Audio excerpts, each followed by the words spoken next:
ராஜ நட்பு. அத்தியாயம் 11. திருவிற்கோலம்.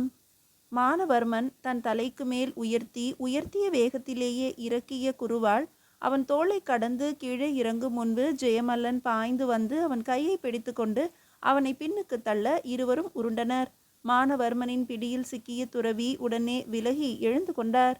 யாரோ ஒரு துறவி அரசருக்குரிய சோலையில் நுழைவதைக் கண்டு பின்தொடர்ந்து வந்த ஜெயமல்லன் துறவியும் மானவர்மனும் பேசுவதை மறைவில் நின்று கேட்டுக்கொண்டிருந்தான்.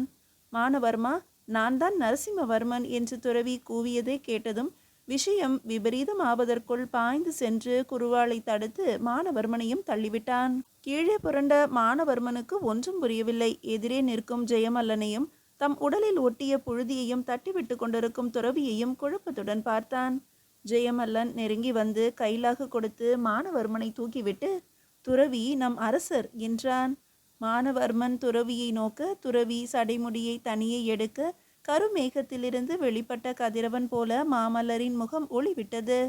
அரசே, இதென்ன சோதனை? நண்பனை கொல்லும் பாதகம் செய்யவிருந்தேனே என்று குரல் தழுதழுக்க கூறியவாறு அவர் கால்களிலே பணிய சென்றவனை தடுத்து தோள் அணைய தழுவிக்கொண்டார் மாமல்லர். நண்பா, தவறு என்னுடையது. நீ உத்தம நண்பன் என்றாலும் உன் மனதில் என்னை பற்றி எள்ளளவாவது ஐயமிருக்கிறதா என்பதை நானே உறுதிப்படுத்தி கொள்ள இந்த நாடகம் ஆடினேன். ஜெயமல்லன் வந்ததால் தப்பினேன். என்னை மன்னித்துவிடு. நீ புடம் போட்ட பொன். ஒப்பு உயர்வற்ற நண்பன். நட்புக்கு எடுத்துக்காட்டாக திகழ்பவன்.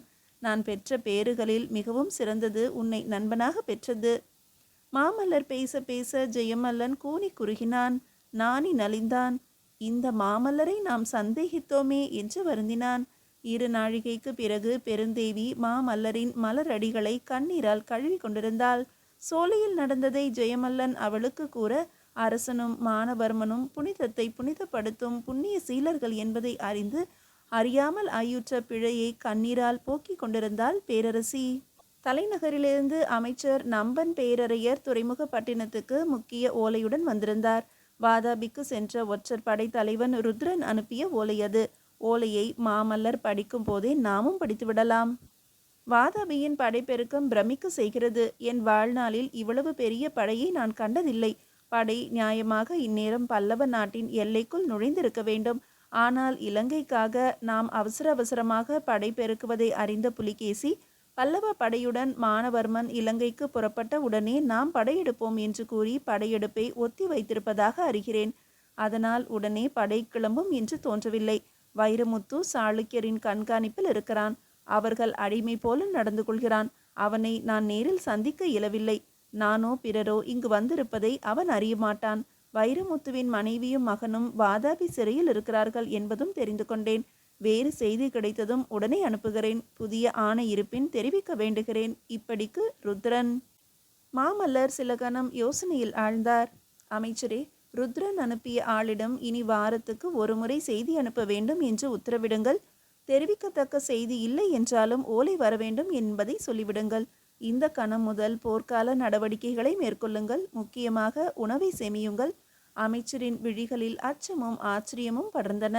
சக்கரவர்த்திகளே, புலிகேசியின் படை புறப்பட்டு விட்டதாக கருதுகிறீர்களா? இல்லை அமைச்சரே. ஆனாலும் புலிகேசியை மூடன் என்றோ அவனது ஒற்றர்கள் குருடர்கள் என்றோ கருதவில்லை. இலங்கை படையெடுப்புக்காக ஆட்களை சேர்க்கும் வேகத்தில் கப்பல் கட்டும் வேலை நடைபெறவில்லை. ஆரம்பிக்கப்பட்ட கப்பல்கள் இப்போதுள்ள வேகத்தின்படி முற்றுப்பெற இன்னும் ஓராண்டுக்கு மேலாகும் என்பதை இன்றோ நாளையோ இங்குள்ள வாதாபியின் ஒற்றர்கள் அறிந்து கொள்வார்கள். அப்போது படைப்பெருக்கம் யாருக்காக என்பது புலிகேசிக்கு புரிந்துவிடும். அதற்கு பிறகு காலதாமதம் செய்ய மாட்டான். அதனே இப்போது எச்சரிக்கையோடு இருப்பது நல்லது. அமைச்சரே, போர் எப்போதும் வரலாம். அதற்குள் நம் நாட்டை ஒருமுறை மின்னல் வேகத்தில் சுற்றி பார்த்துவிட்டு வர விரும்புகிறேன். ஒவ்வொரு கோட்டத்திலும் ஈழத்துக்காக திரட்டப்பட்ட படையின் அளவை ஆற்றலை நேரில் அறிய விரும்புகிறேன். அதனால் புலிகேசி வருகிறான் என்ற செய்தி வந்ததும் எல்லா கோட்ட தலைவர்களுக்கும் செய்தி அனுப்பிவிடுங்கள். அது நான் எங்கிருந்தாலும் என்னை எட்டிவிடும். பின் குறிப்பு: கோட்டம் என்பது இன்றைய மாநிலம் போன்ற ஒரு பிரிவு. மாமல்லர் மேலே பேசாததால் அமைச்சர் எழுந்தார். இப்போதே புறப்பட்டால் இரவுக்குள் காஞ்சிக்கு திரும்பி விடலாம் என்றார். மாமல்லரும் எழுந்தார். அமைச்சரே, என் அரசவையில் உள்ள அனுபவமிக்க முதியவர் நீங்கள் ஒருவர்தாம். தலைநகரத்தை உங்கள் முழு பொறுப்பில் விடுகிறேன். காஞ்சி மாநகருக்கு களங்கம் வராமல் பார்த்து கொள்ளுங்கள் என்று அமைச்சரின் இரு கரங்களையும் பற்றி கொண்டு கூறினார். சக்கரவர்த்திகளே, காமாட்சி அன்னையும் ஏகாம்பரநாதரும் காத்து நிற்கும் காஞ்சிக்கு களங்கம் ஏதும் வராது என்றார் அமைச்சர். சில நிமிடங்களில் அமைச்சர் விடை பெற்று கொண்டார். ஜெயமல்லா, துறைமுகத்தில் கப்பல் கட்டும் பகுதியில் காவலை மிகுதிப்படுத்தவும் அந்நியர் யாரும் அணுகாமல் காக்கவும் நான் உத்தரவிட்டதாக கப்பற்படை தலைவன் ஏகாம்பரனிடம் சொல். நாளை காலை நானும் மானவர்மரும் நாட்டின் கோட்டங்களை சுற்றி பார்க்க புறப்படுகிறோம். அதற்கு முன்பு பரஞ்சோதிக்கும் சமரா பிராமணுக்கும் சில செய்திகளை கூற வேண்டும். இருவரையும் இங்கே வரச் சொல். ஜெயமல்லன் ஆணையை நிறைவேற்ற ஓடாமல், நானும் உடன் வரலாமா என்று கேட்டான். வேண்டாம் ஜெயமல்லா, உனக்கு பதிலாகத்தான் மானவர்மனை அழைத்து செல்கிறேன். அரசிக்கும் சங்காவுக்கும் இங்கு நீதான் காவல், அதை நினைவில் வை என்று அரசர் கூற ஜெயமல்லன் மேற்கொண்டு பேசாமல் வெளியே சென்றான். உயர்ந்த ஜாதி குதிரைகள் 2 திருவிற்கோலத்தை நோக்கி செல்லும் பிரதான சாலையில் அந்த மாலை நேரத்தில் துள்ளல் நடையோடு ஒய்யாரமாக சென்று கொண்டிருந்தன. பின் குறிப்பு: திருவிற்கோலம் என்பது இப்போது கூவம் என்று வழங்கப்படும் ஊர். குதிரையின் மேல் இருந்தவர்களுக்கு அவசரம் இல்லை போலும். அதனால் குதிரைகளை வேகமாக விரட்டாமல் தம் இச்சைப்படி செல்லுமாறு விட்டிருந்தனர். குதிரையின் மீது சவாரி செய்பவர்களும் உயர்குடி மனிதர்கள் என்பதை தோற்றமே சொல்கிறது. அலங்கார உடைகளும் விலை உயர்ந்த தலைப்பாகைகளும் உடலில் தெரியும் செழுமையும் அவர்கள் வணிகர்களாக இருக்கக்கூடும் என்று யூகிக்க செய்கின்றன. அவர்களில் ஒருவர் முத்து வணிகர், மற்றவர் இரத்தின வணிகர். இருவர் முகத்திலும் வழியும் வியர்வை அவர்கள் வெகு நேரம் வெயிலில் பயணம் செய்திருக்கிறார்கள் என்பதை தெரிவித்தது. சாலையின் ஒரு புறத்தே ஒரு கிணறு தெரிந்தது. அதிலிருந்து நீர் முகந்து கொண்டிருந்தார் சிவ சின்னங்களோடு தோன்றிய ஒரு அந்தனர். அதனை கண்ட முத்து வணிகர், இரத்தின வணிகரே, உடம்பெல்லாம் தணல் பட்டார் போல தகித்து கொண்டிருக்கிறது. அந்த கிணற்றில் 4 குடம் நீர் இழுத்து தலையில் ஊற்றி கொண்டால் ஆஹா, எவ்வளவு இன்பமாக இருக்கும். நீங்கள் அனுமதித்தால் என்று இழுத்து நிறுத்தினார். இரத்தின வணிகர் குதிரையை நிறுத்தாமல் கிணற்றின் பக்கம் பார்த்தார். பிறகு, முத்து வணிகரே, அது புனித தீர்த்தம். இறைவன் திருமேனியை நீராட்டுவதற்காகவே ஏற்பட்ட தீர்த்தம். இதை குளித்தல், துவைத்தல் ஆகிய சாதாரண செயல்களுக்கு இவ்வூர் மக்கள் பயன்படுத்துவதில்லை. சுத்தமற்ற ஒருவன் இந்த நீரை தொட்டால் துன்புறுவான். அதோ அந்த குருக்களைப் போல குளித்து திருநீரணிந்து இறைவனை மனதில் இருத்தி வருபவர்கள் மட்டுமே தொடத்தக்க பெருமை வாய்ந்தது இந்த தீர்த்தம். இதற்கு கூகம் என்று பெயர். இந்த ஊரையும் தீர்த்தத்தின் பெயராலே வழங்குவது உண்டு. வாசகர்களே, என்ன விழிக்கிறீர்கள்? இருவர் குரலையும் முன்னரே கேட்டது போல தோன்றுகிறதா? முகத்தை பாருங்கள், அவையும் அறிமுகமானவையாகத்தான் தோன்றுகிறது. பலே, நீங்கள் ஒற்றர் படையில் பணியாற்ற தகுதி வாய்ந்தவர்கள்தாம். இரத்தின வணிகர் வேறு யாரும் இல்லை, நமது மாமல்லர் நரசிம்மவர்மர். அருகேயுள்ள முத்து வணிகர் மானவர்மன் தான். தம் ஆட்சிக்கு உட்பட்ட கோட்டங்களுக்கு சென்று இலங்கை படையெடுப்புக்காக அங்கே திரட்டப்பட்ட வீரர்களை கண்டு கோட்ட தலைவர்களுக்கும் வீரர் தலைவர்களுக்கும் சில விசேஷ உத்தரவுகளை பிறப்பித்தபடி பயணம் செய்த அரசரும் மானவர்மனும் தான் திருவிற்கோலம் எனும் கூகத்திற்குள் நுழைந்திருந்தார்கள். அடுத்து புலியூர் கோட்ட தலைவனை சந்தித்த பிறகு காஞ்சிபுரம் திரும்ப திட்டம். மாமல்லபுரத்திலிருந்து அவர்கள் புறப்பட்டு 3 திங்கள் முடிந்திருந்தன. இருவரும் ஊருக்குள் நுழைந்து ஒரு விடுதியில் தங்கினர். கூகத்து நீரால் குளிப்பாட்டப்படும் இறைவனை காண மானவர்மன் விரும்பியதால் அரசர் அவனுடன் திருவிற்கோல கோயிலுக்குள் நுழைந்தார். முத்துவணிகரே, முக்கன் இறைவனின் திருவிளையாடல்களில் சிறப்புடையது திரிபுரம் எரித்த செயல். இதோ இந்த தலத்தில்தான் சிவபிரான் திரிபுரம் எரிக்க மேருவை வில்லாக வளைத்து பிடித்து வனப்போடு நின்றார். அதனால் வதனத்தில் மலர்ந்த புன்னகையில் புறம் 3 எரிந்து பொசுங்கின. அதனால்தான் இந்த ஊருக்கு திருவிற்கோலம் என்று பெயர். இங்குள்ள இறைவனுக்கு திரிபுராந்தகர் என்பதும் இறைவிக்கு திரிபுராந்தகி என்பதும் திருநாமங்கள். மாமல்லர் மானவர்மனோடு பேசிக்கொண்டே கோயில் வாயிலை கடந்தார். அங்கே அடியவர் ஒருவர் தேன் குரலில் ஒரு திருப்பாடலை இசைத்து கொண்டிருந்தார். சிற்றிடை உமையொரு பாகன் அங்கையில் உற்றதொரு எரியினன் ஒரு சரசத்தினால் வெற்றி கொள் அவுணர்கள் புறங்கள் வெண்தரச் செற்றவன் உறைவிடம் திருவிற்கோலமே. இருவரும் பரவசத்தோடு பாடும் அடியவரை கடந்து கற்ப கிரகத்துக்கு அருகே சென்றனர். மூலஸ்தானத்தில் விளங்கிய லிங்கத்தை காட்டி, முத்துவணிகரே, இந்த ஆவுடையாரில் இருப்பது சுயம்புலிங்கம், மணலால் ஆனது. இதை குருக்கள் கூட தொடுவதில்லை. அதனால் லிங்கம் தீண்டா திருமேனி என்று அழைக்கப்படுகிறது. வழியில் நாம் பார்த்த கிணற்றில் உள்ள ஜலத்தை கொண்டுதான் இறைவனுக்கு அபிஷேகம் செய்வார்கள். வேறு நீரை பயன்படுத்த மாட்டார்கள். அந்த நீரின் சிறப்பால் தான் மணல் லிங்கம் கரையாமல் குறையாமல் ஒரு தன்மையாக திகழ்கிறது என்றார். குருக்கள் அர்ச்சித்து கொண்டிருந்தார். அரசரும் மானவர்மனும் கைகூப்பி நின்றனர். அர்ச்சனை முடிந்தது. குருக்கள் கற்பூரம் சுடர்விடும் தட்டை கரத்தில் ஏந்தி தீப ஆராதனை செய்தார். ஒரு முறை இருமுறை தீபத்தட்டு சுயம்பு லிங்கத்தை சுற்றி வட்டமிட்டது. மூன்றாம் முறை வலமாக மேல் எழுந்த தட்டு மூன்றாம் சுற்றை முடிப்பதற்கு முன்னரே ஐயோ இதென்ன என்று அலறினார் குருக்கள். அவர் விழி லிங்கத்தில் பதிந்தது. அங்கே மணல் நிறமான லிங்கம் குருதி பரவினார் போல செந்நிறமாக மாறியிருந்தது. மீதியை அடுத்த அத்தியாயத்தில் காணலாம். அத்தியாயம் 12. திரிபுராந்தகர் தந்த செய்தி. குருக்களின் குரலில் நடுக்கம், உடலில் நடுக்கம், தட்டும் தீபமும் கூட நடுங்கின. குருக்களையா, ஆண்டவன் சன்னிதானத்தில் அவல குரல் எழுப்புகிறீர்களே, அரவம் ஏதேனும் தட்டுப்படுகின்றதா? மாமல்லர் கேட்டார். மூன்றாவது சுற்றை முடித்து அந்த தீபத்தட்டோடு மாமல்லர் அருகில் வந்த குருக்கள் சொன்னார், உங்களை பார்த்தால் வெளியூர்காரர்களாக தெரிகிறது. உங்களிடம் சொன்னால் நம்புவீர்களோ என்னவோ. அர்ச்சனை செய்யும்போது பார்த்தேன். திரிபுராந்தகர் தினமும் இருப்பது போலவே இருந்தார். ஆனால் தீப ஆராதனை செய்யும் போது சிவலிங்கம் செந்நிறம் பெற்றுவிட்டதையா. இப்போது ஆ என்று அலறினார் மாமல்லர். ஓ, உங்களுக்கும் இந்த தலத்தின் மகிமை தெரிந்திருக்கிறது. இந்த சுயம்பு லிங்கம் அற்புதமான ஆற்றலுடையது. இந்த நாட்டில் போர் வரும்போது லிங்கம் சிவந்துவிடும்.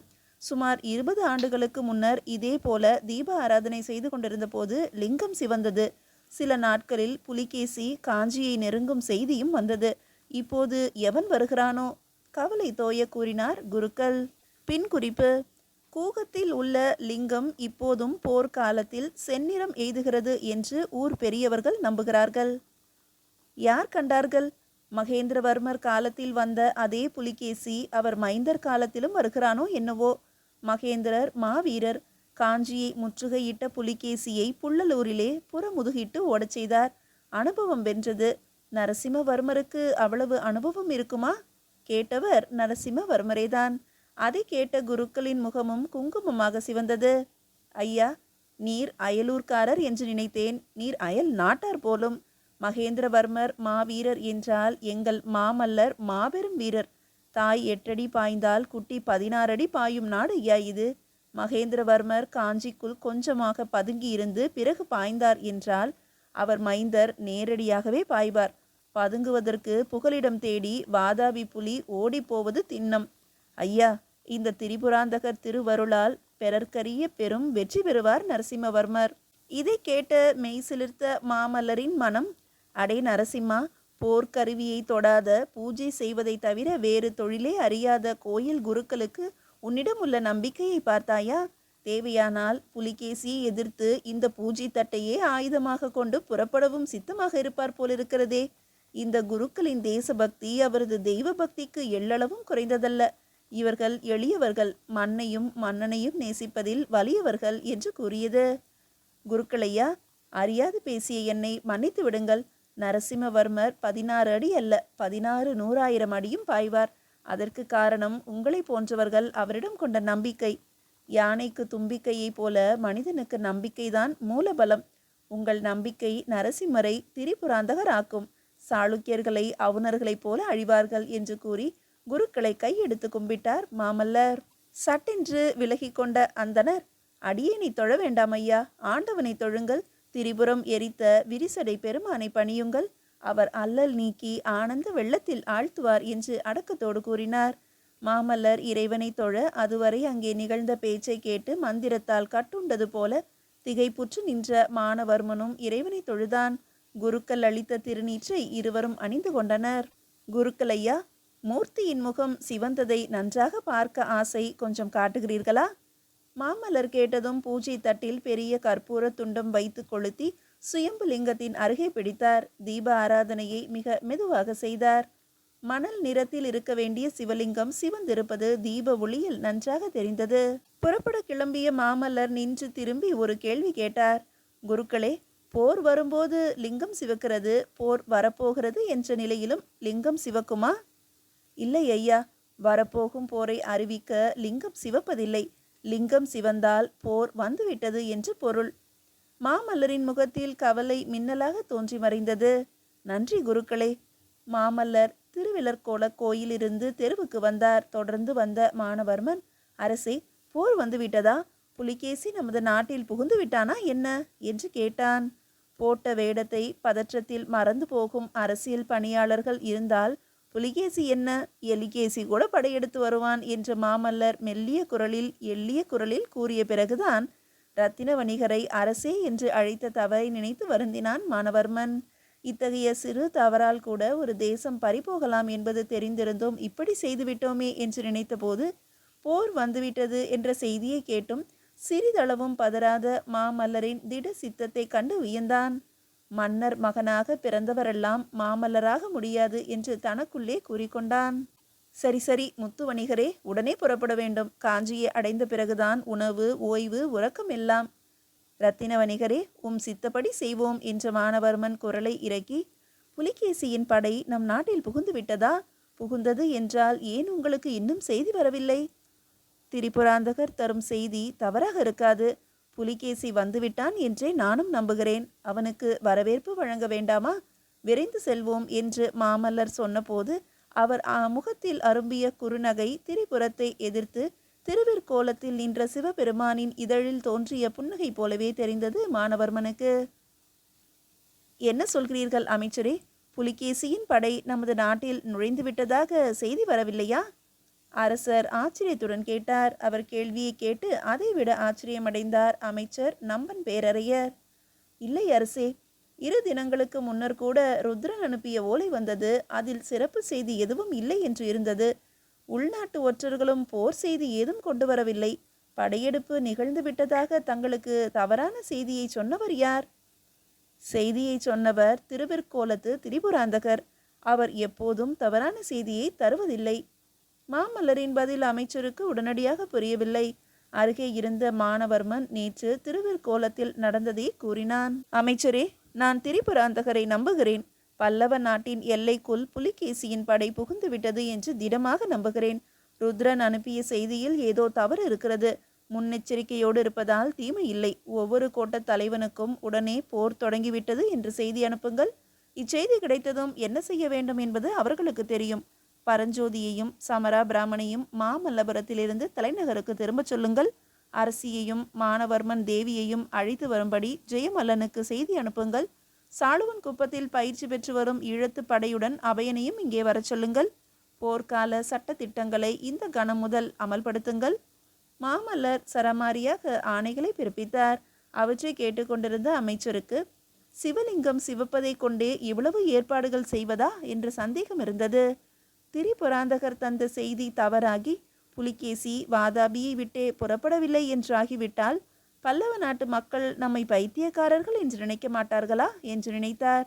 என்றாலும் அதை அவர் வெளியில் சொல்லவில்லை. கீழ் திசையை கிழித்து கொண்டு மேல் எழுந்த கதிரவன் பொற்கிரணங்கள் பட்டு பொலிவடைந்தது மணிமங்கலம். வழக்கம் போல உழவுக்கும் தொழிலுக்குமாக ஊர் மக்கள் வீடுகளில் இருந்து வெளியே வந்து கொண்டிருந்தனர். அவர்களில் யாருக்கும் சாதாரண சிற்றூரான மணிமங்கலம், குறிப்பிடத்தகுந்த சிறப்பு ஏதும் பெற்றிராத மணிமங்கலம் மிக விரைவில் தலைநகரான காஞ்சிபுரம் போல, கலைநகரான மாமல்லபுரம் போல உலக புகழை பெறப்போகிறது என்பது தெரியாது. ஐயா, உங்கள் ஊரின் பெயரை சில நாட்களில் பல்லவ நாட்டு மக்கள் பரவசத்தோடு உச்சரிக்கப் போகிறார்கள். பிற நாட்டு மக்கள் வியப்போடு குறிப்பிட போகிறார்கள் என்று யாராவது சொன்னாலும் அவர்கள் இப்போது நம்ப போவதில்லை. காஞ்சி மாநகரத்துக்கு வடகிழக்கே 20 கல் தூரத்தில் ஆள் அரவமற்று அமைதியாக திகழும் அந்த ஊரின் வாழ்க்கையை அன்றைய காலை பொழுது மாற்றி அமைத்தது. வயல் வெளியை நோக்கி மேற்கு திசையில் சென்ற உழவர்கள் ஊரை கடந்து வயல் வெளியை அடைந்த போது வானுக்கும் மண்ணுக்குமாக தூரத்தில் தெரிந்த புழுதி மண்டலத்தை கண்டு திகைத்தனர். விண்ணுக்கும் மண்ணுக்குமாய் விரிந்து நிறைந்திருப்பது புழுதியா புகையா? புகை கருத்திருக்கும், இது தவிட்டு நிறமாக இருக்கிறது, இது புழுதிதான். வயல் நோக்கி வந்தவர்கள் திக்பிரமையுற்றதைப் போல நின்றனர். நடை நின்றது, பேச்சு நின்றது. அந்த அமைதி அச்சத்தை தர மேல் திசையையே வெறித்து பார்த்தனர். கிழவனான ஒரு உழவன் திடீரென்று எதையோ நினைத்தவனாக மண்டியிட்டு அமர்ந்து பூமியில் செவியை படிய செய்து உற்று கேட்டான். அவன் விழிகள் விரிந்தன, முகம் விகாரமடைந்தது. சந்தேகமே இல்லை, படை வருகிறது என்று கூறி ஊரை நோக்கி ஓடினான். உடன் வந்தவர்கள் தோளிலே சுமந்து வந்த கலப்பை, மண்வெட்டி முதலிய கருவிகளை கீழே போட்டுவிட்டு கிழவனின் பின்னே ஓடினர். அவர்கள் ஊரை அடைந்த போது எதிர் திசையிலிருந்து ஓடி வந்த சிலர் கிழக்கு திசையில் படை வருகிறது என்று கூவினர். அதே நேரத்தில் தென் திசையிலிருந்தும் சிலர் இந்த பக்கம் படை வருகிறது என்று அலறினர். எஞ்சி இருப்பது வடக்கு திசைதான். அனைவரும் வடதிசையை நோக்கினர். அங்கேயும் புழுதி மண்டலம் தெரிந்தது. 4 திசைகளிலிருந்தும் படையா? இது என்ன கலிகாலத்து கோலம் என்று ஊர் மக்கள் கலங்க 4 திசைகளிலும் படைகள் காற்று வேகத்தில் மணிமங்கலத்தை நோக்கி பறந்து வந்து கொண்டிருந்தன. மீதியை அடுத்த அத்தியாயத்தில் காணலாம்.